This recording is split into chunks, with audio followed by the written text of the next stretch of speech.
если вот, ну, самый вопрос такой, Саша, когда ты почувствовал в себе силы? Когда почувствовал силы, когда понял, что сможешь Почувствовал силу. О, Почувствовал. микрофон.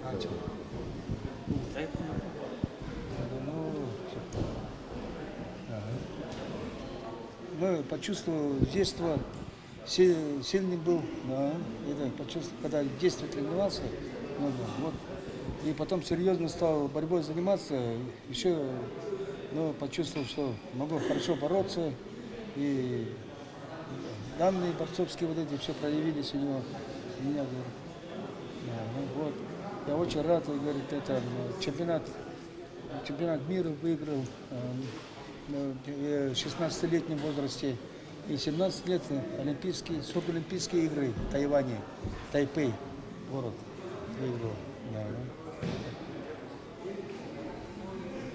Да. На Европу.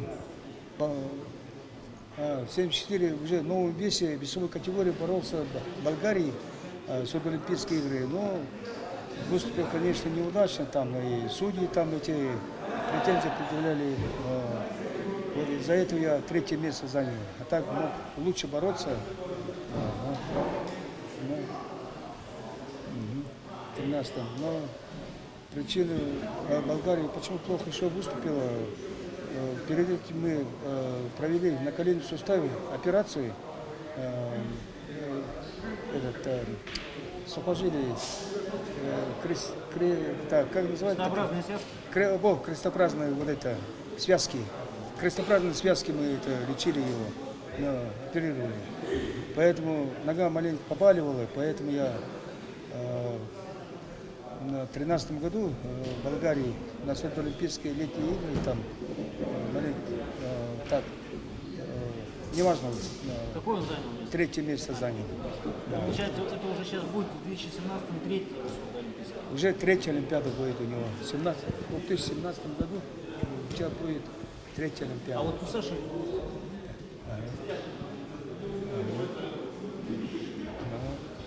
Я в Болгарии, говорю, турку проиграл, говорит. Сейчас взял реванш на чемпионате Европы. Видите, стал чемпионом. Но в сборах здесь много готовились хорошо. И на России там сборы провели. Вот и выиграл. Вот сейчас готовились к чемпионату мира.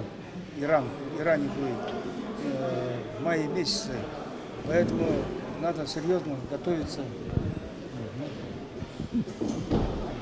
Личный, там будет личный командное первенство будет, чемпионат будет. Вот. В обеих хочу выступить, говорит. И в личном зачете, и в командном зачете. Вопрос. Как много травм, ты как начал заниматься, как много раз травмировался?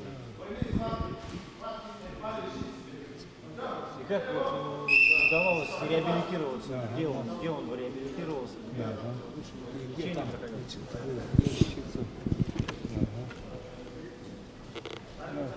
Травмы было, но много травм было у меня. Лечились.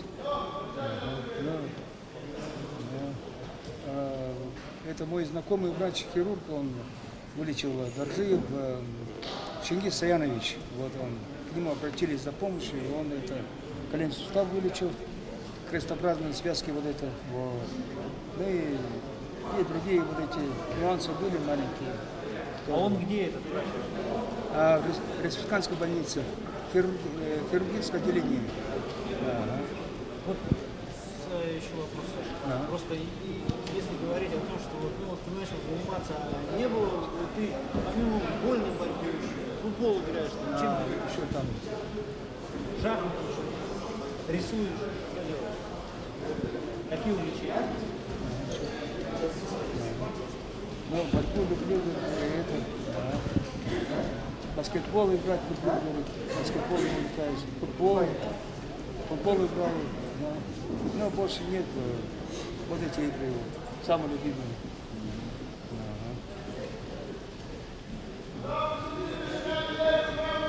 Как общаться там, общаться, спортсмены там это хорошо, говорит, интересно, говорит. Да.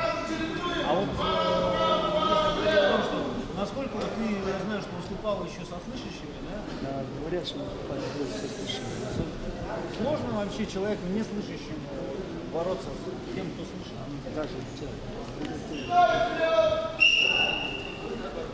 можно, да?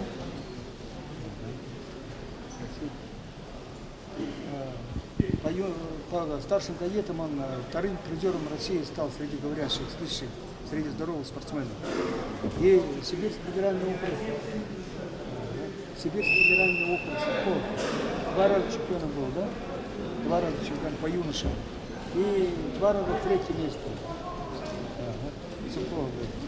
А как вот общаетесь, если ты все равно же вот, указания даже своего тренера ты не каждый раз увидишь там, а как общаетесь? СМС общаешься, по губам там, ну, по губам, близкие знакомые, которые меня знают, они меня понимают хорошо. А вот новым знакомым я, говорю, сильно не смогу. А с тренером как? А тренер как? Ну, с детства привык уже от тренера, но...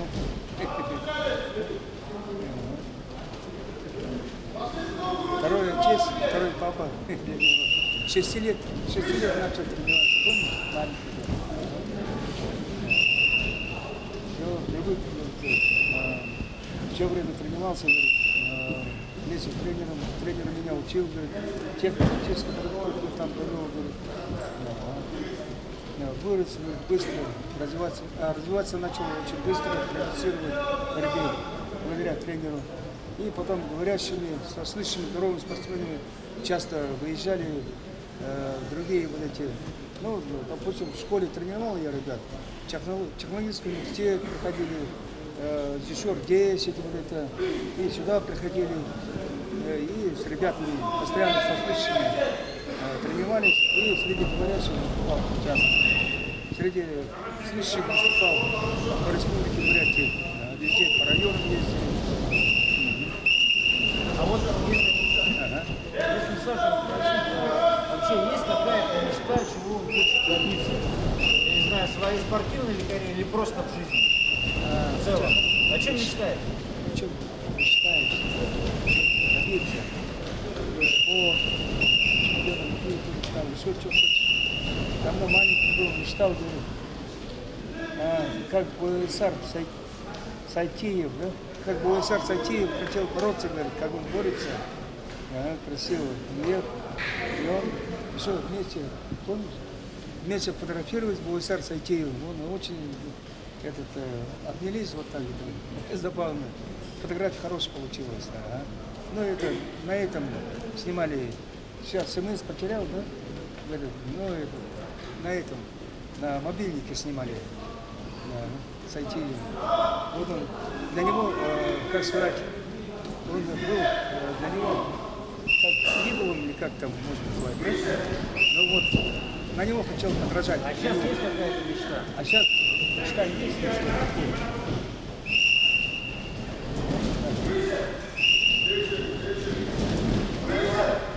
но сейчас другое время стало там, семье там, думаю,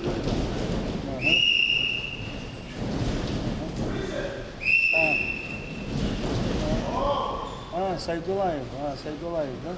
Красиво борется, говорит. Ну, как он тоже, хочу бороться, как он, Сайдулаев борется. Также красиво борется, да. Выигрывает. Семья? Семья, дети. Хочешь, мечта есть, сын еще 2-го, 3-го.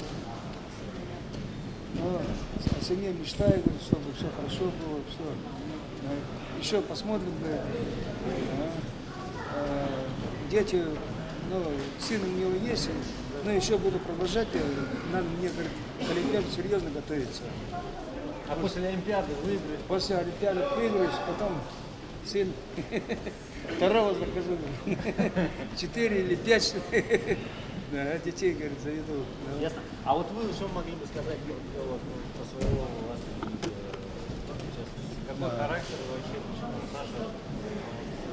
Не так легко, нелегко дается, но... Ну, Но когда он маленький был, в 6-летнем возрасте воспитатели вот этой подготовительной группы проводили маленьких пацанов там.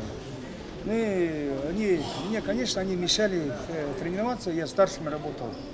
Ну и вот маленькие придут, они все балуются, играют там это, но ничего. Для них я особую группу создал, отдельно там это. Ага.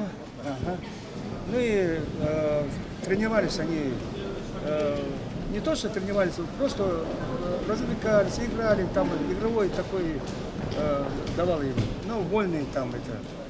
Что хотели, то и делали. Вот. Ну, в 6-летнем, 7-летнем возрасте так. А потом уже серьезно стали уже, смотрю уже, парень уже бороться может быть. Смотрю уже, из него большой спортсмен, большой буквы выйдет. Я уже понял сразу, что это одаренный мальчик очень. Как это почувствовали?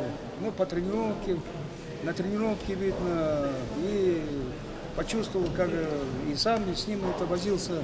Уже обычно одаренные ребята сразу видно, что он будет бороться дальше. И вот заметил, еще другие ребята были, ребята хорошие у меня. Они все среди слышащих по юношам, они все призерами республики, чемпионами республики были. Всякие разных турниры выигрывали среди нормальных ребят. Потому что мы не выезжали в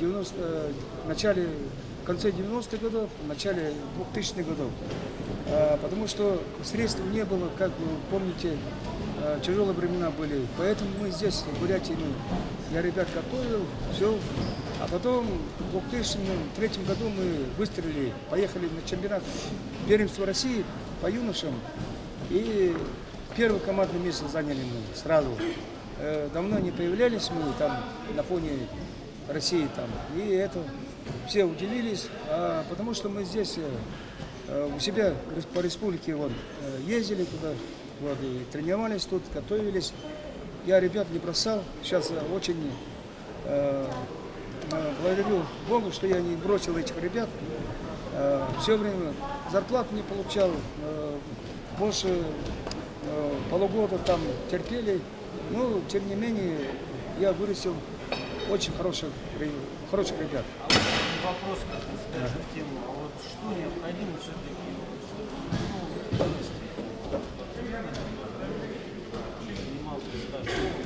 ладно, почуяли, увидели, это надо же удержать. Ну, конечно. Просто у меня занятия проходили очень интересно. Вот эти я все время придумал. Методика у меня такая была, что это, чтобы маленькие дети, они любят соревноваться, двигаться больше любят они это. Поэтому на эти, чтобы заинтересовать этих ребят, я еще, тренировки там проводил интересные и насыщенные такие так для детей, именно для маленьких, игровые такие вот. Гимнастика, акробатика, вот это все проходили, сальто все делали ребята. И вот, и еще, знаете, мы после тренировки там чай пить у нас было с медом, там мед, помнишь, да? Пили там это. Ну и ребята, конечно, они все на борьбу, вся школа ходила. Школа-интернат для глухих детей, Воропаев Виктор Игнатьевич, директором был, дальневосточный, наверху там. Не, вон здесь, на Комышке. Дальневосточная, да. Школа-интернат для глухих детей. С Кошей первого вида называлась она. А потом эти школы объединились там, это в 2008 году. А до этого вот ребята, в общем, в этой школе очень вся школа ходила ко мне. И больные, и эти такие вот, которые двигательные качества нарушены, там, вот эти вестибулярный аппарат нарушен, там такие ребята приходили, которые даже прямо ходить не могли, ударялись о косяк двери, там, все там. Но бывало так, это, всех я принимал. И они тренировали все, занимались.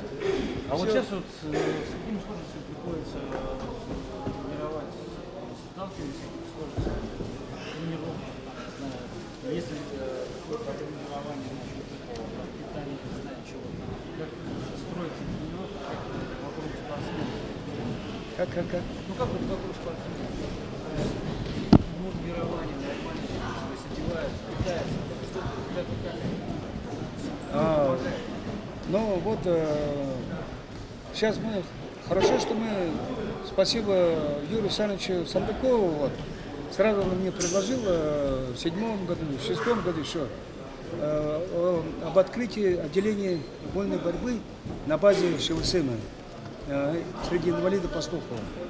Вот благодаря этому вот появилась у нас возможность тренироваться, нормальные поездки там, это и питание там, и обеспечение вот эти экипировки там, спортивными костюмами там. Ага. Ну и вот, и поэтому и огромное спасибо Гурулу Ахмадиевичу, нашему директору ШВСМ, все вот это поддержал вот это. Тимуру Екатерине Васильевне огромное спасибо, председателю общества глухих Республики Бурятии. Вот она, мы все вместе оформили документы там и открыли на базе ШВСМ это отделение вольной борьбы. Главный старт. Все, готовимся к суду Олимпийским играм, именно туда направлены все силы. Да, сейчас это все силы там, все, Олимпиады готовимся. Все, сейчас. Вот, 17 год.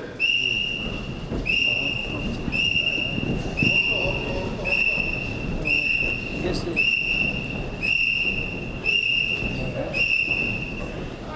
да, если Россия выиграет, хорошо, приятно будет на Олимпиаде там.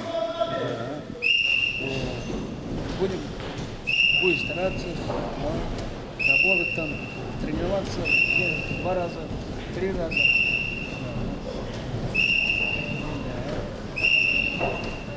Ну, плюс здесь сборы, там и сборная команда России там сборы будет проводить.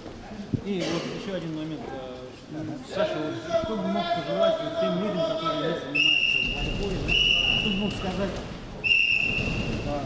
почему Кто занимается борьбой, что можно сказать? чтобы шли заниматься? Скажи.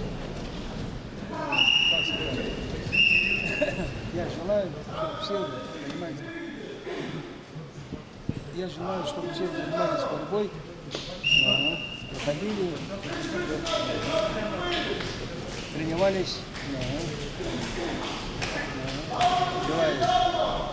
Сейчас посидите, сейчас я, короче, это